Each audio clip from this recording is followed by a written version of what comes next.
Ceux-là n'iront pas plus loin aujourd'hui. Venus de différentes villes françaises, ces partisans de l'autoproclamé convoi de la liberté se retrouvent bloqués sur une aire d'autoroute du Hainaut, à leur grand désarroi.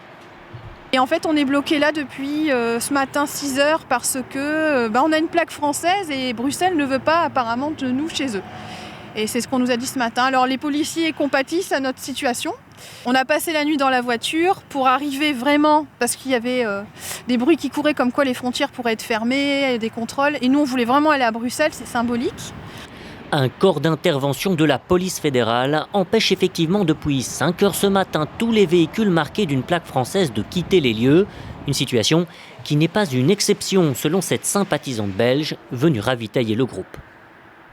Donc on voit des petits groupes effectivement sur toutes les stations et sur toutes les aires de repos, oui. Mais comme la police les bloque un peu partout, ça devient difficile de passer. Bon, ça passe, hein, par un côté ou par un autre, mais voilà, c'est pas évident. La majorité des participants au convoi sont en effet déjà partis durant la nuit vers Bruxelles. Mais là aussi, la police a tenté au maximum d'anticiper les choses et de diriger les véhicules concernés vers le parking C du Heysel, où ils se retrouvaient, une fois de plus, à l'arrêt. On n'a pas pu passer. Toutes les matricules françaises ou européennes sont tout de suite arrêtées. Vous n'avez pas beaucoup d'espoir de pouvoir manifester aujourd'hui alors ? Oh, ne vous en faites pas pour ça. On a d'autres idées, mais je ne peux rien dire. Arrivés par petits groupes et bien coordonnés sur les réseaux sociaux, seuls quelques dizaines de véhicules ont en effet ainsi été arrêtés dans leur course vers le centre de Bruxelles. Pas de quoi stopper tous les participants donc, mais apparemment suffisant pour disperser et désorganiser le convoi. Et l'objectif de ces manifestants, c'est de se rendre dans le quartier européen, à Bruxelles. Martin Biltereis, vous êtes sur place. Alors pour l'instant, ils n'ont pas pu y accéder en raison du déploiement policier.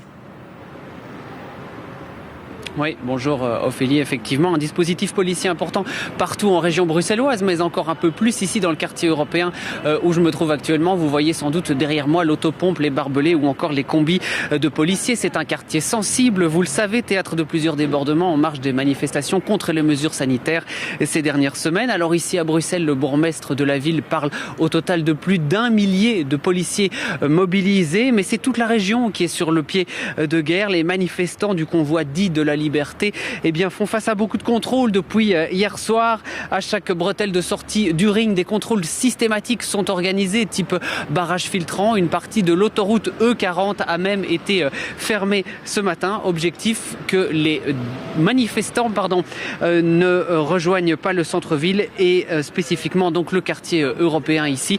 Les contrôles sont toujours en cours et sont amenés à se prolonger encore une bonne partie de la journée, voire encore la nuit prochaine. Merci à vous Martin pour ces explications en direct. Et puis un mot également sur ce mouvement à l'étranger, car tout est parti d'Ottawa au Canada. Et là-bas, après 7 jours de blocage, un axe routier important est enfin rouvert. Le pont Ambassador relie les territoires canadiens et américains. Le trafic commercial était paralysé. Les forces de l'ordre ont mis 2 jours pour déloger les derniers manifestants.